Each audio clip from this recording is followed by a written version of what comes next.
Los secretos, las historias de amor, las traiciones y alianzas que escribieron nuestra historia y continúan presentes en nuestra realidad. Monarquías y sus secretos, un podcast de Fernanda Lucio. Hola, bienvenidos a la primera parte de este episodio especial de Monarquías y sus secretos. En esta ocasión les voy a contar la historia de Elizabeth I de Inglaterra, una de las más grandes reinas de todos los tiempos y cuya historia merece 2 episodios.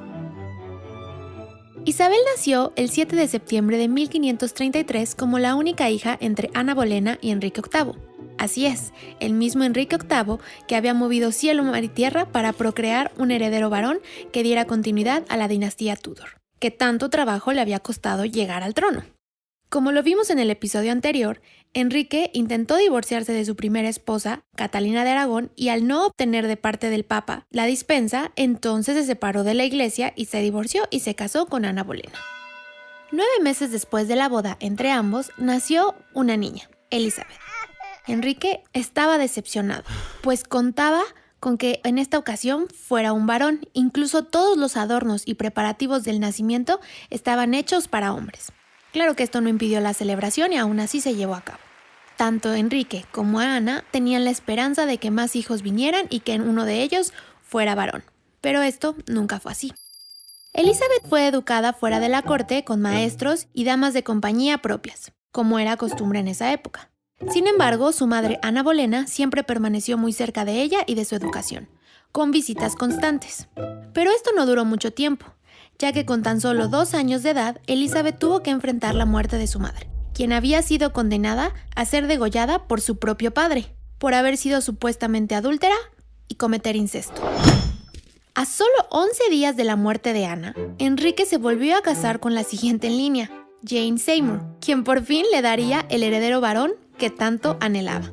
Tras el nacimiento de su nuevo medio hermano y la muerte de su madre, Elizabeth fue declarada ilegítima o bastarda y perdió su lugar en la línea de sucesión. A pesar de esto, Elizabeth y su hermano, el futuro Eduardo VI, fueron criados juntos.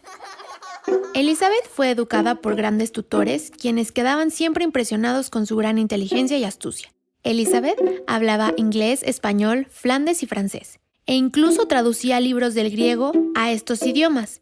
Esta práctica la realizó durante toda su vida como un medio de relajación y gimnasia mental. Mientras tanto, su padre Enrique ya iba por su 6º matrimonio con Catherine Parr. Catherine también era sumamente inteligente e incluso publicó un libro, lo que la convirtió en la primera reina en hacerlo. Esto impresionó mucho a Elizabeth y la impulsó a hacer lo mismo, y creó un vínculo entre ellas. Catherine también ayudó a que la relación entre Enrique y sus 2 primeras hijas, María y Elizabeth, mejorara, y más que nada a que existiera. En 1548, el padre de Elizabeth, Enrique, muere, y sube al trono su hermano de 9 años como Eduardo VI. Al subir al trono su hermano, Elizabeth se va a vivir con su madrastra Catherine, quien pronto se volvió a casar con Thomas Seymour, quien era el tío paterno de su medio hermano. Thomas era un hombre muy apuesto de 40 años y muy mujeriego, que enamoraba a todas las mujeres, y Elizabeth no fue la excepción. Y Thomas lo sabía, y se aprovechó de la inocencia de Elizabeth para tener comportamientos inapropiados con ella. Hasta que Catherine los descubrió, y del coraje, enojo y celos mandó lejos a Elizabeth, en lugar de protegerla y ponerle un alto a Thomas. Catherine murió al poco tiempo, y Thomas retomó el cortejo de la joven princesa con la intención de casarse con ella. Thomas era muy ambicioso y también quería ser regente de su sobrino, pero fue arrestado en uno de sus intentos de secuestrarlo. Elizabeth fue interrogada por sospecha de estar involucrada, pero fue encontrada inocente, al contrario de Thomas, quien fue condenado a muerte. Antes de morir, Enrique, el padre de Elizabeth, promulgó el acto de sucesión de la corona, en el cual establecía que en caso de que Eduardo falleciera sin herederos, el trono pasaría a su primera hija María, y si ésta también moría sin herederos, entonces Elizabeth subiría al trono. Claro que nunca se imaginó que Eduardo moriría tan joven y sin hijos. Eduardo era un hombre muy débil y enfermizo, y se veía muy cerca a su muerte.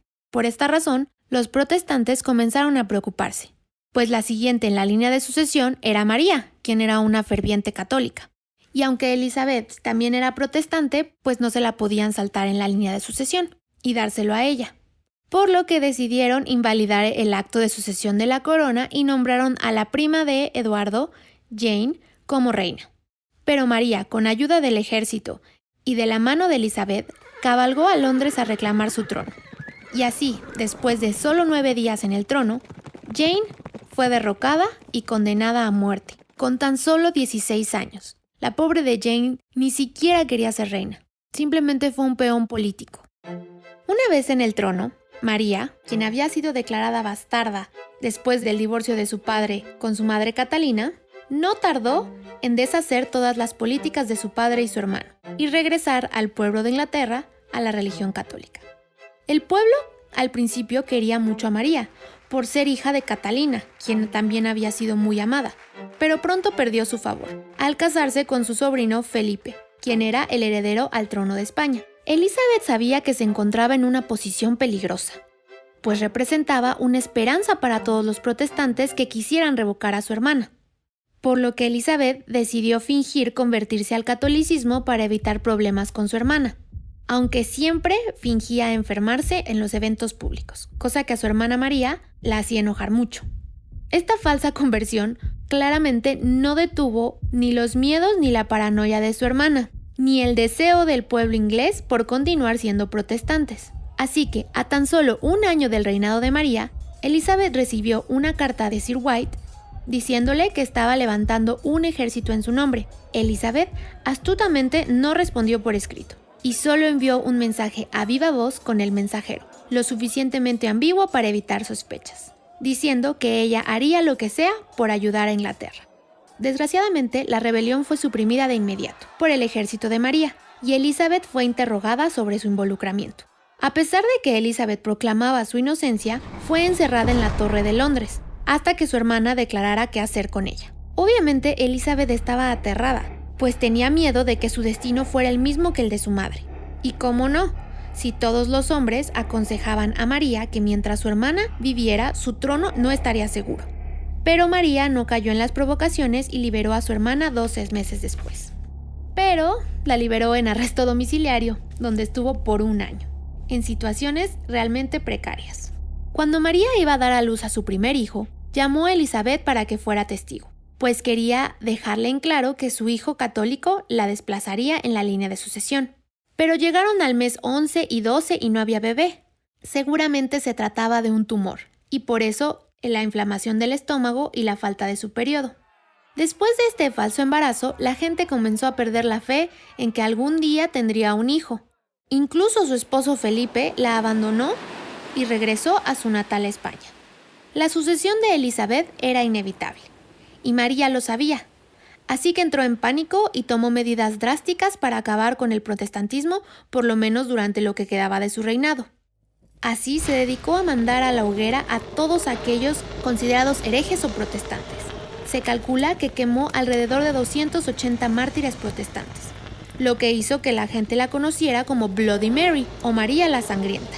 Al poco tiempo de esto cayó muy enferma en lo que sería la razón de su muerte, y su esposo Felipe, quien ya había subido al trono de España, como Felipe II, no perdió el tiempo y pronto propuso matrimonio a Elizabeth. Para esto, Elizabeth, quien también estaba muy consciente del estado de salud de su hermana, ya se encontraba preparando su gobierno con planes como el de la tolerancia religiosa. Astutamente no aceptó ni rechazó la propuesta de su cuñado, simplemente no recibió al mensajero. Así, María, sin herederos, esposo y ni siquiera el amor de su pueblo, no le queda más opción que declarar a Elizabeth como su heredera. Murió el 17 de noviembre de 1558 a la edad de 42 años, probablemente de cáncer de útero. Cuando dieron la noticia a Elizabeth, se encontraba caminando en el bosque y bajo un árbol de bellotas, en el cual proclamó: «Esto es obra de Dios, y Él es maravilloso a nuestros ojos». El 15 de enero de 1559, Elizabeth, de 25 años, fue coronada reina de Inglaterra e Irlanda en la abadía de Westminster. Cabe aclarar que esta fecha fue elegida por el astrólogo de Elizabeth. De las primeras acciones que realizó Elizabeth durante su reinado fue la reconciliación entre las religiones dominantes en Inglaterra, el protestantismo y el catolicismo. Aunque si bien volvió el protestantismo la religión oficial, también nombró a algunos consejeros católicos dentro de su corte, pero solo aquellos que no fueran extremistas y pusieran al país antes de la religión. Y esto aplicaba para los dos lados, tanto católicos como protestantes. Derogó las leyes herejes de su hermana y se rehusó a matar católicos para no volverlos mártires. Elizabeth heredó un reino en bancarrota, militarmente débil y rodeado de enemigos, principalmente por las dos grandes potencias católicas, Francia y el Imperio Español. Parecía que la única salida de este desastre era que Elizabeth contrajera matrimonio, y claramente no le faltaban pretendientes. Entre ellos, su cuñado, el recién enviudado Felipe II de España, el rey Carlos IX de Francia, que tan solo tenía 16 años, el archiduque Carlos II de Austria y el rey Enrique XIV de Suecia, quien era el único candidato protestante. Pero cualquier matrimonio traería como consecuencia la entrega de su reino a su marido, lo cual no era una opción para Elizabeth. Así que enfrentó al Parlamento con un poderosísimo discurso sobre que su único esposo podía ser Inglaterra, y por lo tanto se casaría con su país, y se mantendría virgen hasta el día de su muerte. Ya más adelante les contaré si lo logró o no. Así que los invito a escuchar la segunda parte de esta historia en el siguiente episodio, donde les voy a platicar sobre el reinado de Elizabeth, sus amores, sus nuevos adversarios como María Estuardo, la sucesión y sobre todo la era dorada de Inglaterra que ella provocó y encabezó. Así que allá nos vemos. Bye.